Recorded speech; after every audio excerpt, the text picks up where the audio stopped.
Good afternoon, everybody. Welcome to Moving In, Out, and About. Excellence Logistics are the panacea. I'm Tom O'Donnell. I'm a lieutenant at the UMass Police Department, and I'll be helping to moderate this program. If you have any questions, please put them in the chat. I'll be watching the chat, and if I can get those questions in while somebody's talking, I will try to do that. If not, we will get to all of your questions at the end. And instead of me introducing everyone up front as they begin their section of the presentation, they will introduce themselves. And I'm going to turn it over to Beth just for a couple announcements, and then we'll go right to Don. Welcome to the second webinar in the spring series titled Collaborative Community Conversations, Real-Life Solutions to Gritty Challenges. I'd like to thank Melissa Selsky for co-chairing the Professional Development Committee with me. If any of you have ideas for future webinars or are interested in serving on this committee, please email me. Our moderator, Lieutenant Tom O'Donnell, also serves on this committee. The core competencies addressed today in this webinar are well-being and relationships. My name is Beth Bagel, and I am the Executive Director of ITGA. We are happy you joined this discussion today. Thank you, Lieutenant Tom O'Donnell, for organizing and moderating this panel discussion. Tom O'Donnell is also an instructor in the 6 weeks virtual certificate program, which begins March the 20th. If you're interested in participating, please let us know. Registration closes Friday, March the 15th. And now I'm going to turn this over to you, Don. Thanks, Beth. Hi, my name is Dawn Bond. I am the Director of Operational Services here at UMass's Facilities and Campus Services, and I coordinate the team that manages our move-in and move-out programs here at the University of Massachusetts Amherst. I want to go back in time a tiny bit. Back in the fall of 2011 is when we changed our program. And the reason we changed our program is this is a fake picture, of course. This is a city traffic jam, but that's what it felt like to our students and families moving in, and as well as our neighbors in the Amherst community. At that time, prior to fall 2011, there were just 2 groups on campus that were managing a very large check-in process. We are in the top 10 largest on-campus housing program in the country. We have currently 14,000 students living on our campus. We have built a little since the fall of 2011, but we are a large program. And just staff from Residential Life and the University Police Department were managing that move-in on the ground. At that time, there was no plan for staggering arrival. Folks were told to come on one of 3 days and between set times, and there would be people already queued up 2 hours prior to even the announced opening time. And so we were digging out of really deep traffic backups even before we, right as we opened the doors. There was no unload assistance for families. Families were really on their own to bring their own materials, dollies, hand trucks to try to move belongings in. There were no bins offered to containerize, and specifically probably our most challenging residential area, which is called the Southwest Residential Area, which has close to 6,000 beds in a very densely populated area. There was a one-way traffic pattern that was utilized for decades and just did not work, but it was the best that could be done given the limitations. This next slide shows you that traffic pattern. Again, 6,000 students living in Southwest Residential Area, everybody sort of out for themselves, if you will. You can see the green arrows were our intended one-way traffic pattern for folks coming in, and quickly people would deviate from that one-way traffic plan to try to cut into line. And you can see all the red arrows indicate traffic patterns that were self-created by students and their families in order to try to get into that one-way traffic pattern. The impact this had on our adjacent neighbors, particularly in this residential area, was profound. There were cars queuing all day long. There were long wait lines for cars. Cars were breaking down and overheating in front of people's houses and homes. And they also felt for Labor Day weekend, year after year, that they literally couldn't leave their homes or had to leave for the whole weekend and come back. And so we had a pretty big challenge on our hands. The impact also was very negative on students and families. There were, again, very long wait times for folks in their cars. There was high frustration with the process. It was very stressful and honestly a very unforgettable experience.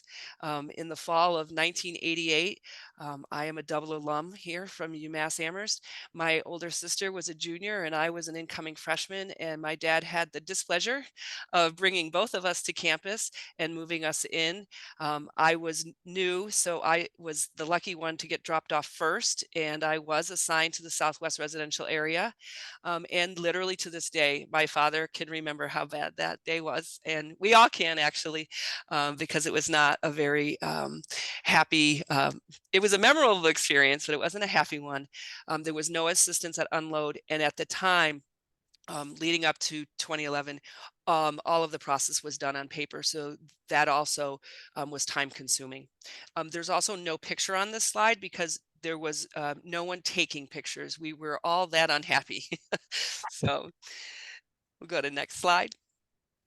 When we were, I was actually called into a meeting in April of 2011, along with Tom. We were sat down in a conference room by the new executive director of residential life and our newly hired vice chancellor for student affairs and campus life. And we were charged with looking at the move-in program and changing it and making it better for our town and our neighbors, as well as students and their families. And so from the very start of our planning, we knew we needed to think about the experience of the family and put them at the center of our planning.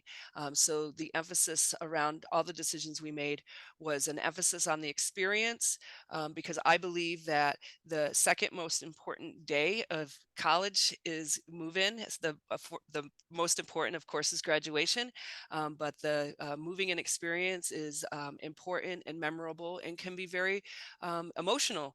It's an important and big transition for students and their families. We plan year round and we make improvements yearly. We try to find the thing that needs the tweak and we work on it throughout the year. So some of the strategies that we used right off the bat. And year one of UMass Move-In is not year 11. So there were some things we tried at the beginning, and we've abandoned them. But these are some of the things that we knew needed to be part of our philosophy ongoing. We are welcome families at every step of the process. It's a really high expectation that no matter what role you're playing during move-in, that you are as helpful as possible, that you're welcoming, even if it's stressful, even if we're having a small backup at the time, the family that's in front of you gets treated with love and care. Clear instructions and directions are universal. I'll talk about this a little bit later in the presentation, but we do a lot of training across campus so folks understand how we move our students in. We knew it was mission critical to start helping families unload. And so we started a process where we do unload student families and student belongings. We containerize until the vehicle is empty. Multiple trips from the car is not your friend when you're a large on-campus housing program and you have traffic coming in at a pretty steady pace. And so we containerize until that car is empty. You can see examples of this in the bottom picture. We use the laundry bins. If it takes 2 laundry bins, great. If it takes 6, one, you're bringing too much stuff, but we'll still unload 6 bins. And we also define push patterns for every single residence hall. And because everybody wants to get in line for the elevator, and in some of our residence halls, it's not possible to have every student that's moving in that day use the elevator. And so we made decisions around where folks are able to access their students' room.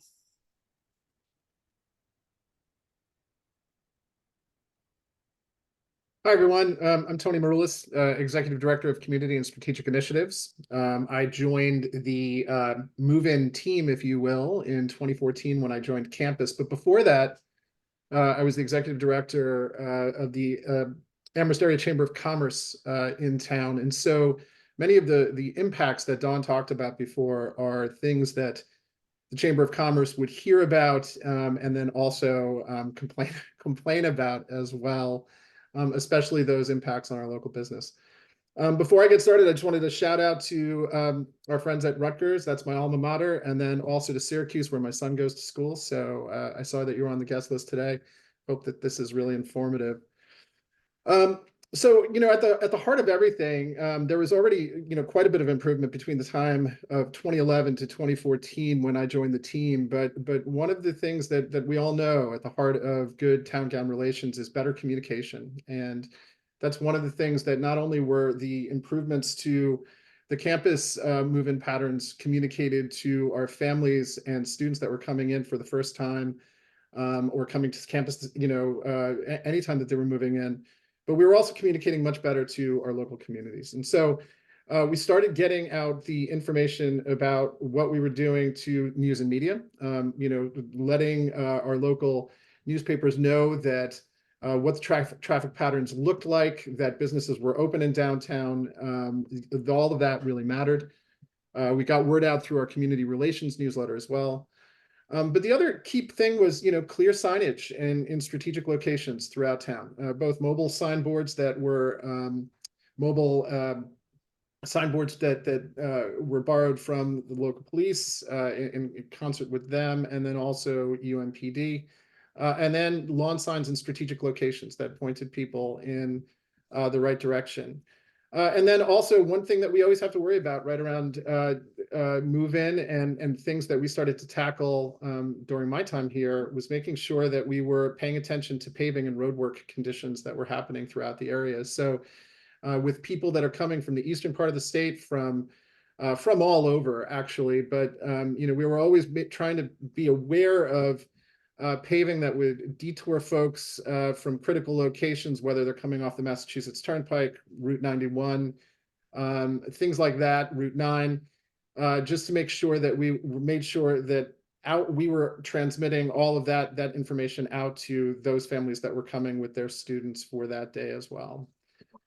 Of course, the improvements also were about mitigating the neighborhood impact. We had people were not trapped in their homes any longer. They were free to come and go, which was a major flashpoint that Dawn talked about before. Still always busy, but with the improved communication, what that meant was that people could plot alternative routes to home and to work. And it was a much smoother relationship that we had with our local community. We were also responding to local government concerns around traffic and public safety, and particularly from me at the Chamber of Commerce, the business impacts. And over time, people were really happy with this new well-oiled machine, which we'll learn much more about as we go along.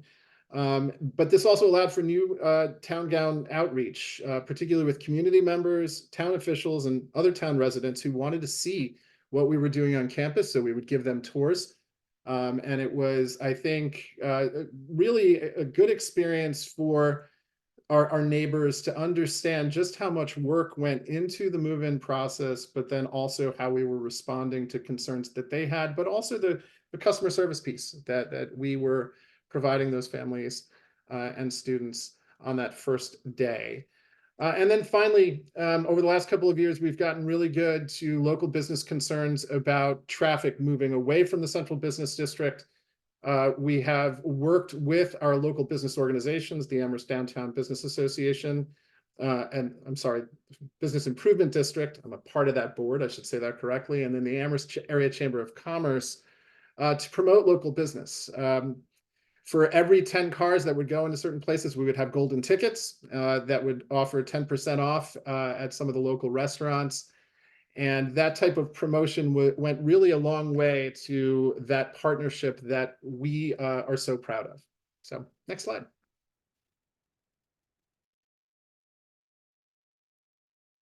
Maybe.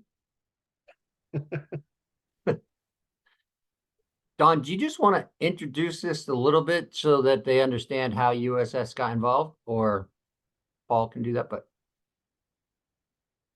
Sorry, Paul's going to do that. okay, great. Thanks. Hi, everyone. My name is Paul Pazeski. I'm VP of Operations for University and Student Services. And just a quick overview of who we are and what we do. We specialize in student move-ins and logistics. And we are at over 130 universities doing services.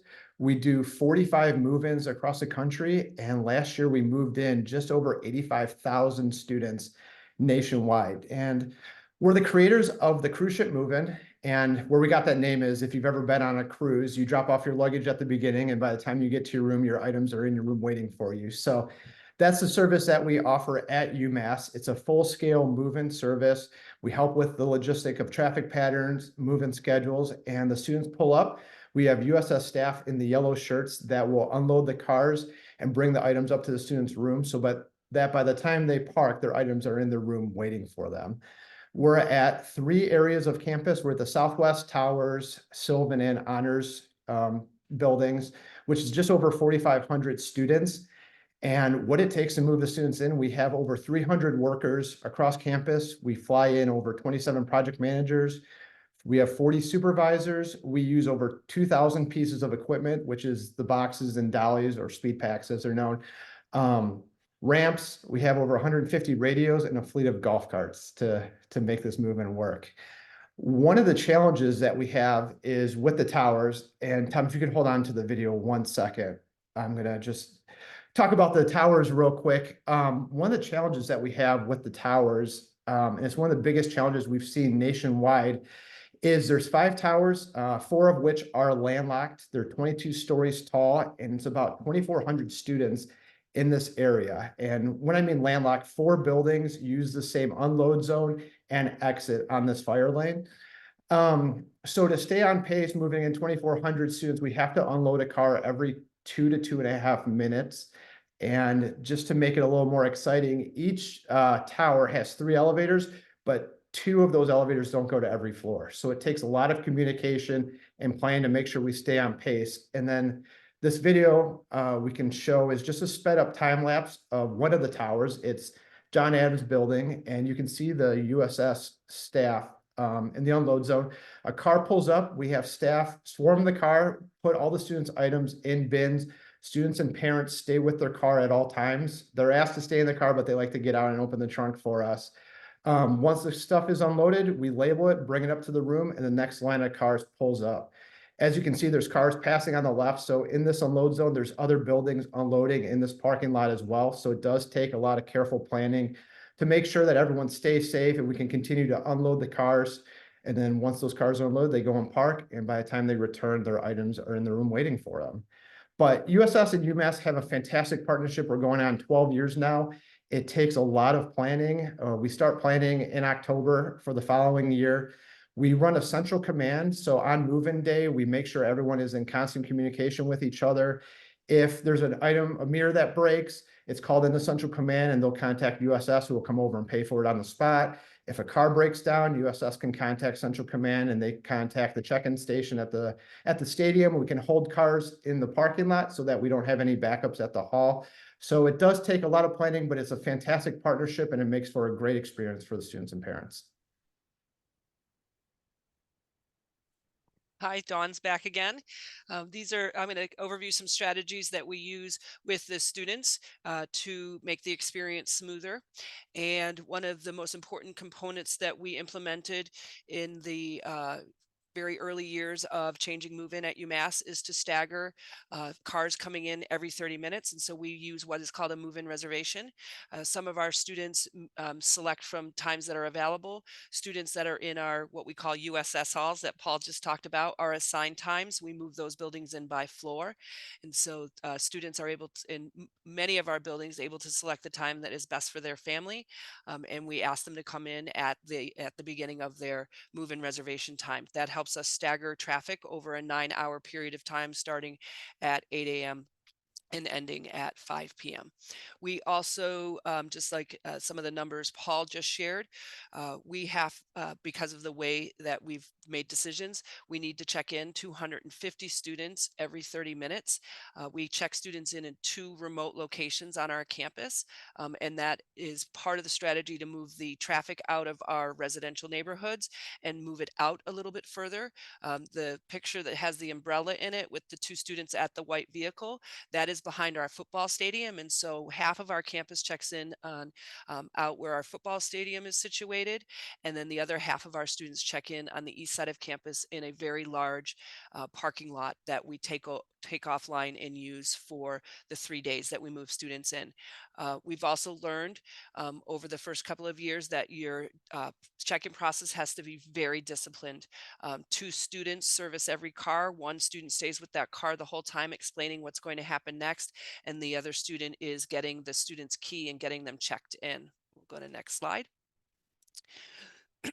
After the car has been checked in, we hold cars in what we call our car call up. That was contributing to traffic jams, cars were getting backed up in our more densely populated areas, and it was hard to get in and out. And so we hold cars out in those check-in locations, and we do not call a car off of that line until there is a spot at the unload at the hall for them to transition to. We also, and our move-in reservations obviously correspond with the number of unload spots we have for that hall. If you haven't done that math, you're creating your own traffic jam. We also partner with dining services. We did this from year 1. They're an amazing partner with us. They set up 2 stations at both of these check-in locations. And we thought, well, if we're going to have folks waiting in line in the car after we get them checked in, we should probably give them some bottled water and some snacks. And so we've been doing that from year 1, and people very much appreciate that gesture. And we have found that typically cars are not waiting that long in car call up, but we're never going to eliminate that. That's just a really gracious, lovely thing to do. Also, we have established traffic patterns for every single residence hall. So coming to campus is very strict. We ask families to follow the routes that we've selected to either get to west or east check-in locations.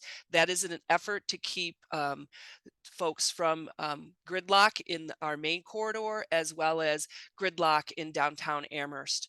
We also have traffic patterns from the point of being checked in and traveling to the hall to be unloaded, and traffic patterns for once the car is unloaded to the parking lot that we've designated for the family to park their car in. And last year, one of our efforts, I spoke about continuous improvement every year, is we redid all of our maps for each of our residence halls. And this is a screenshot of one of our maps leaving the west check-in location, and they are more user-friendly and visually helpful.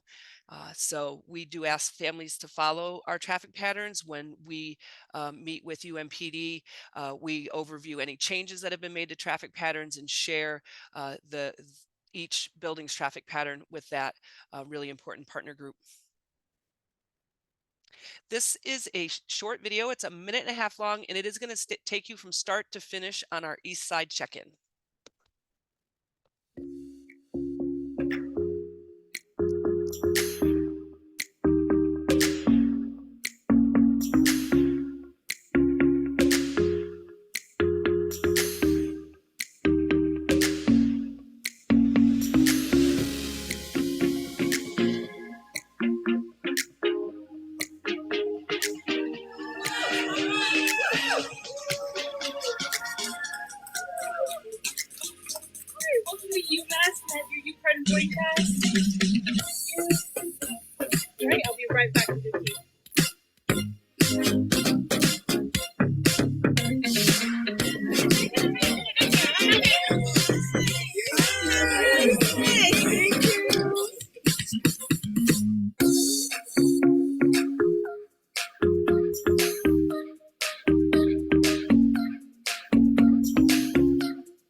welcome to UMass. We're going to be moving you into school today. That video makes me happy every time I watch it. So in addition to some of the communication pieces that Tony spoke about, internal to UMass, we have developed a app that has all things move-in. In it, there's a screenshot of our move-in, the component of our My UMass app for move-in in the picture there. We updated our boarding pass as well as one of our communication strategies this past year. And so fall 2023 move-in had a more robust, more helpful boarding pass, more information that would help the family navigate. That is the piece of paper that you just saw in the short video the student take from this, our student staff member take from the student. The barcode is what gets scanned and correlates with the barcode on the key envelope that we issue to the student. The QR code that we added this year takes the family to the maps for their students' residence hall. And we thought those were two really important improvements. We do outreach at every single new student orientation and transition program that's in person and online. We do campus outreach to the campus community to let them know what's happening and when it's going to be happening and when to expect heavier traffic. There is a campus-wide planning team. We do debrief as soon as fall move-in ends in August, early September, and we're back up and running in January. We meet every other week until we move our students back in this August. Tony talked about our signage. We've improved signage plans every single year between ground signs and variable message signs. We have hundreds of signs on the ground each day helping families navigate. And then a super critical component is staff training. Folks who are out on the ground, it's important for them to know the big picture, what's happening, not just their own component, because you never know what question will get asked by a student or family member. Technology is also part of our success. When we used paper the first year, it was a very windy fall move-in, and we could barely keep track of our 4-copy NCR forms that we had on clipboards. And so year 2, we had worked with our technology partners the entire year to come up with the electronic check-in software. And that's what you'll see our former chancellor is in the upper picture and is actually checking in a student that day and pulling the key and the placard for the windshield of the car. Another example of the importance of our technology and our technology partners is our central command. Paul talked about that just a moment ago, but here's our newest chancellor, Chancellor Reyes, visiting our central command office. That's where we have between 6 and 8 staff taking calls and problem solving situations that might be happening. And it's also where we keep our data. And so on the hour, every hour, we know how we're doing and if we're ahead, if we're behind. And so Central Command is a critical component of our program. We added Central Command year 3.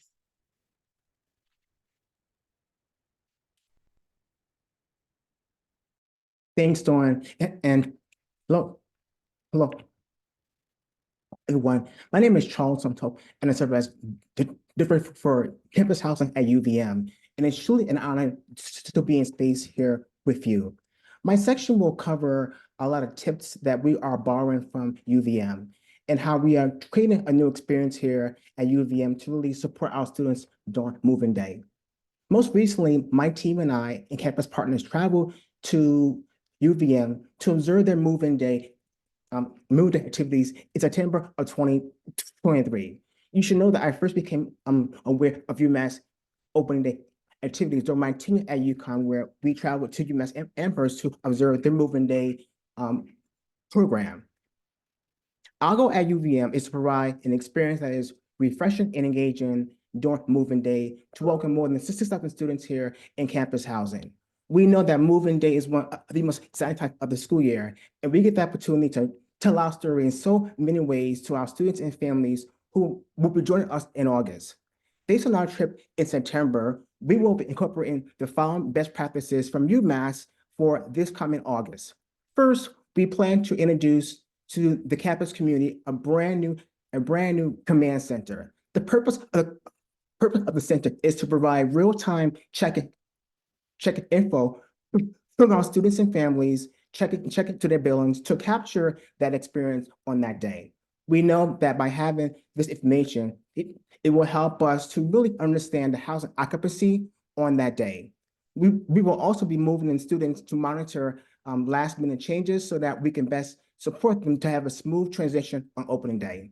Second, another opportunity that we plan to introduce is utilizing our parking lots to start checking in those areas. We know that this will help to maintain the flow of traffic and support our students to navigate the campus community here at UVM. Once the student arrives to campus, they will receive their keys from a student, and they'll also be share about what to expect during opening day. We know again that this will help to ease congestion, but also create an experience for our students. In the parking lots will be enhanced technology to support a seamless check-in process for our students here at UVM. Third, we plan to reassign and redesign our campus maps to provide more specific direction to our 41 halls here at the university to better manage our traffic flow and communication on check-in day. Fourth, we have purchased large banners, signs for each of our halls as a way to help our students and families to visibly identify each of their communities to where they will be going to check in to their campus home at UVM.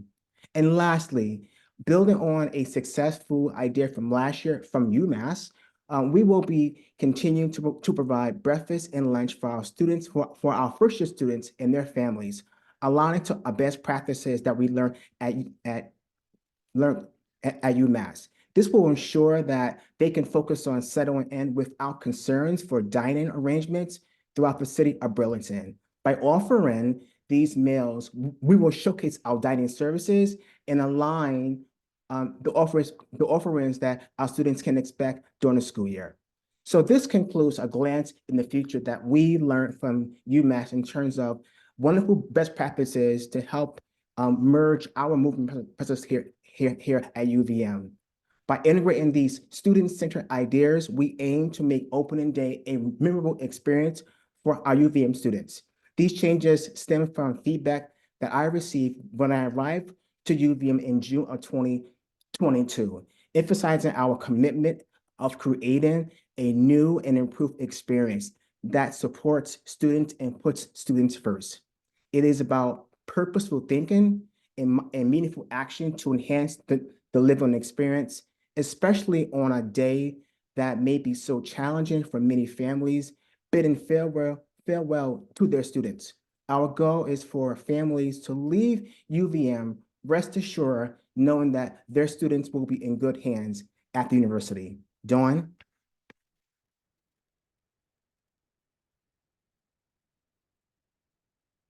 Hi, everybody. My name is Ezra Small. I'm the Campus Sustainability Manager at UMass Amherst. So back to UMass here.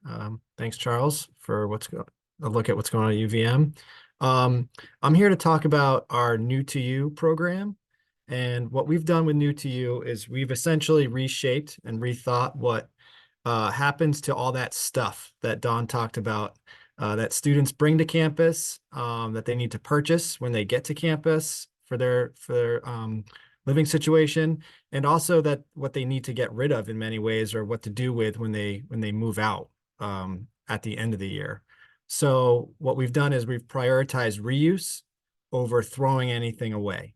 And so this was a student idea. They were seeing what was going on during move out, especially back in 2011, 2012, when I started here on campus. And they were seeing a lot of waste coming out of the residence halls during move out, and a lot of it just going into the trash. And they were thinking, well, if UMass is really truly behind sustainability, then we should be walking the walk, right? And we should be rethinking how we do this. So that's when we started working with the Post Landfill Action Network plan. And they were at the time still just an effort that was at the University of New Hampshire. And since then have become a large nonprofit organization that helps campuses all over the country with zero waste solutions. And so we started planning for what it would look like to collect items at the end of the year, store them, clean them, and have students do all that work, and then have a big tag sale during move-in in the fall and resell all of those items, those gently used items, back to students when they come back to campus. So the first year we did this was the collection, move-out collection of spring 2014. We went to Dawn and said, "Hey, Dawn, we really want to have collection tents outside." And Dawn, this was a new idea for Dawn, but at the same time, Dawn also had a problem that she was trying to solve, which was getting all of those things, all that trash and all those items out of the residence halls, because they were turning over those residence halls, especially those towers in Southwest that Paul talked about. They were turning those over for families coming in for commencement during that same weekend at the end of move out week. And so they needed all that stuff out. It was piling up. People were walking over it. So she said, "This is perfect. This is where we're really helping us. You're helping us meet our goals. We're helping you." So that's when our partnership began. And we started partnering with Residential Life, Waste Management, and a lot of stakeholders on campus.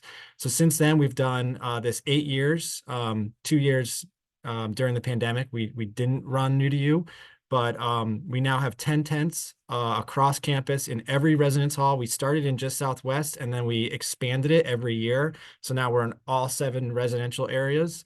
And we've basically, like I said, rethought move out. We've fully integrated with the move out operations. So we work with Dawn's staff on the planning and the execution.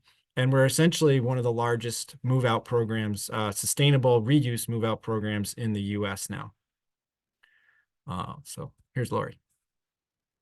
Hi all, I'm Laurie Simmons, Assistant Campus Sustainability Manager here at UMass Amherst, and I co-lead New to You with Ezra.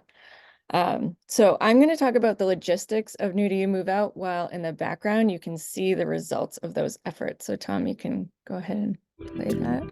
Nice. So there's 2 major pieces of the move out collections process. The first is getting the tent set and ready for donation, and then getting the items from the tents to our storage location throughout the week of move out. So operational services coordinates the tent rental. Office of Waste Management drops supplies. Those are toters, pallets, and signage for us, Ezra and I, to set up the tents and open them up for collections. Then we need to get all of these items, thousands and thousands of pounds of items, from the tents to our storage location. So there's 2 key staffing needs here. So we need butts and trucks, which we lovingly call. We need 2 trucks and staff per side of campus. We have the east side and the west side. And then the other key role is the area lead. And that is 1 person in a golf cart per side to manage the volunteers, distribute supplies, and keep the tents all organized. So you can see here through this video the results of our efforts. So many rugs, so many appliances. Next slide.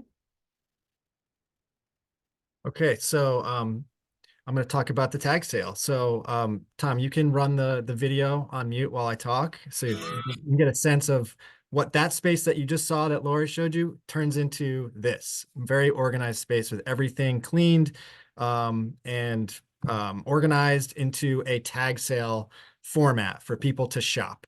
So all of that work that students get paid to do, we paid students over the summer to do all that work for us. And then we have this 1-day tag sale during move-in weekend. But it's really just 2 staff, Lori and I. We have 3 interns. And then we really rely heavily on volunteers as well. And so this last year for our tag sale, we actually counted our number of customers, and we had over 2,500 students that came to the tag sale in just 1 day. We generate about $12,000 in revenue. For the 1 day, we pretty much sell everything.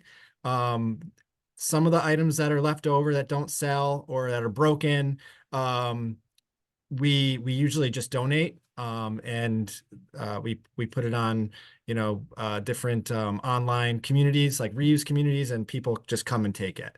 So we're usually left with pretty much nothing. And we promote the tag sale to incoming students.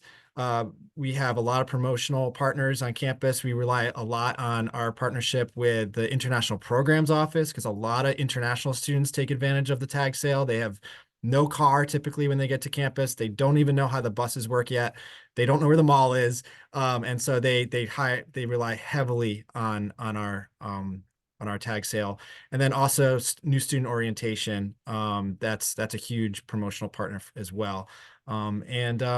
And we also offer deliveries as well. So the next day we will deliver the large items, typically the large furniture items that have tags on them that people purchase at the tag sale the day before, and also the appliances. So there's a whole system for identifying what is deliverable, what's not, and then we deliver. Usually takes about a half a day to deliver the items to students on campus and off campus, and there is a fee for that. You can go next slide, Tom.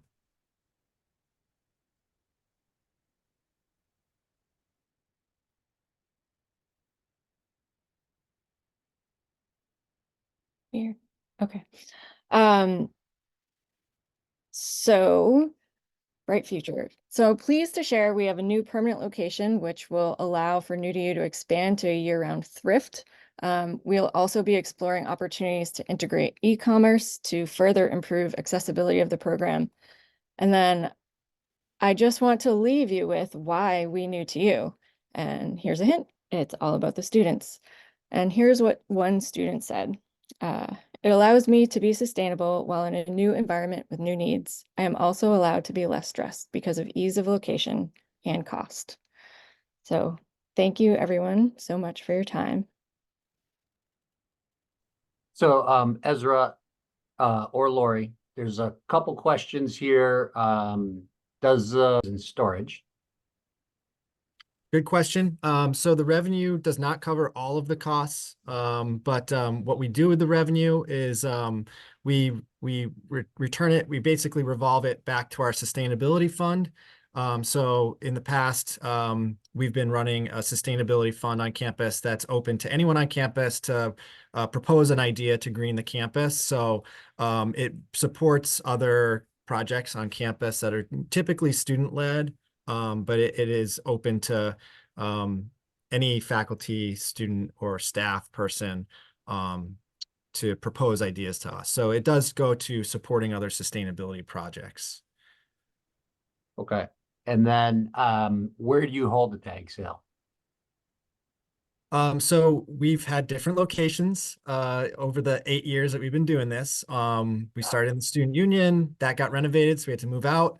And then we went to the old gymnasium where our basketball teams used to play, not in the Mullen Center, but the Curry Hicks Cage. Then we changed locations again to an old cafe space on campus. And that's where we have been the last couple of years. We're now, as Lori mentioned, we have a new space that's going to be year round. So we will hold the tag sale in that space, in this old dining common called the Hamden Dining Common. And we'll probably have a tent that on the video, you could see the tents when I walked out of the door. We had all the small items, like kitchen items, cleaning supplies, things like that, electronics, some room decor in tents as well. So we'll have tents, and we'll also have an indoor space. So it's a pretty large operation. Great. Don, I know you've answered this question already, but I see now we have two questions on, do you address move out off campus? Do you want to touch on that? I can. We don't address really any aspects of the off-campus move out. The lease periods here in Amherst can vary widely. And we close before the end of the month here at the university. And so most leases run to the last day of the month. And so some leases for students end on May 31st, others are June 30th, and so on through the end of the summer. And so we have not coordinated with off-campus move out efforts. off-campus students are invited to bring things to the tent, the new to you tents. I know I didn't get asked that question, but I'm going to answer it. Students who are familiar with our new to you collection and may be leaving the area are welcome to bring those items to our tents and leave them for us to pick up, sort, and resell. Great. And then Tony, not to put you on the spot, but have you ever received any inquiries from the town about doing anything with move out for off campus?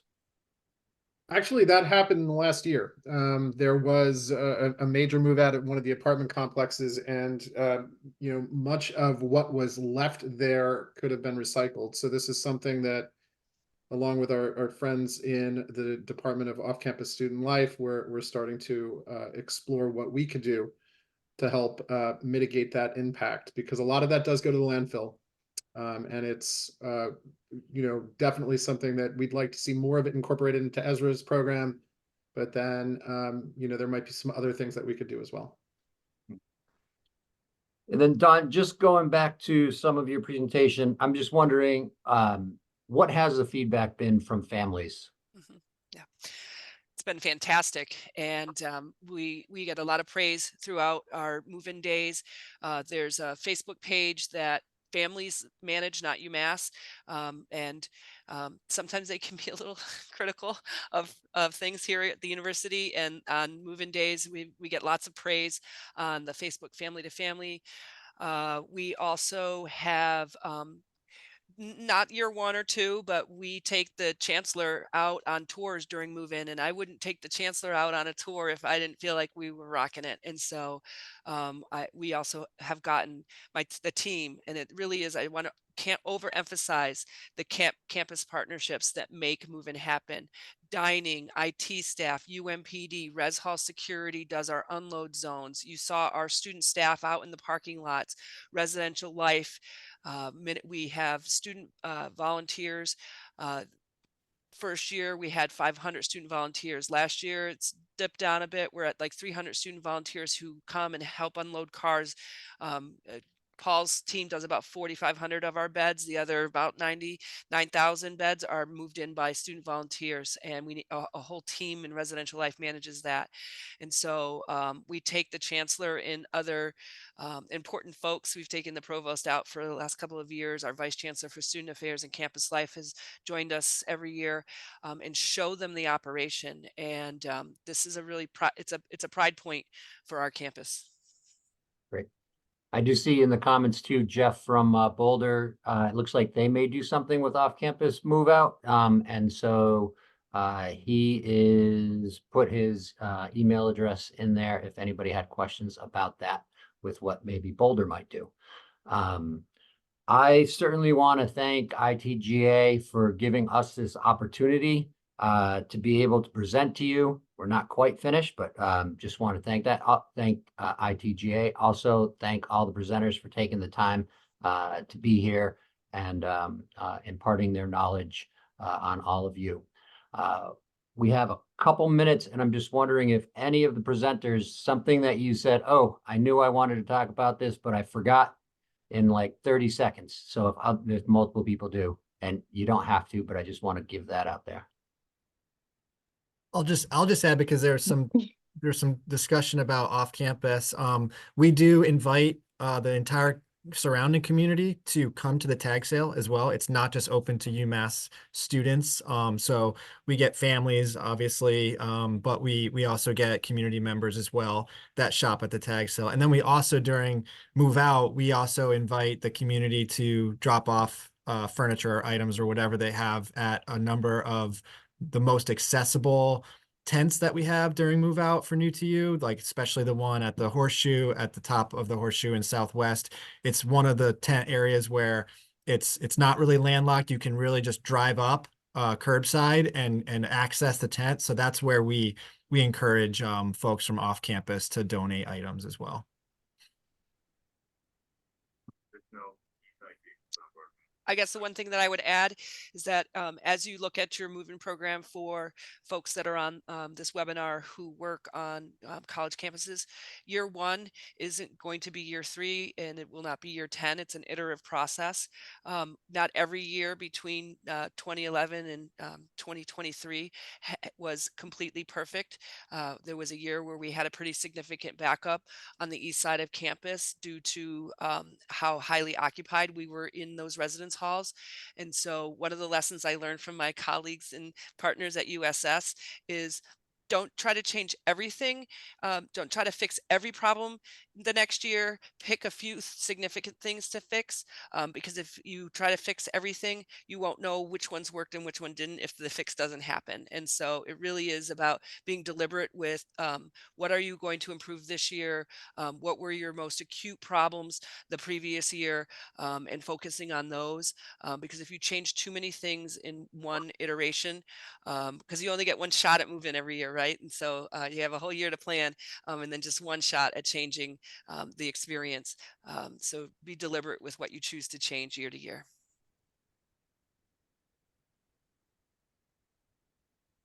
Great. Appreciate you all being here. Beth, you don't have to say anything, but if you had anything you wanted to add, but again, thank you ITGA for all the work that you do in getting those town-gown relationships even stronger, and appreciate you all being here. I just wanted to say that this is quite an impressive program, and look at the progress that you've made since you had your own experience. So this is, I think it was 2012, but I'm not sure that's correct. But it was absolutely very informative and very exciting to see that you have routinized this in a really nice manner. And I know that a lot of people listening today learned things, and I'm sure that they'll be in touch with you. So thank you so much. Thanks, Beth. Have a good Thanks, night. everyone. All righty. Afternoon. Okay. Thank you. Bye.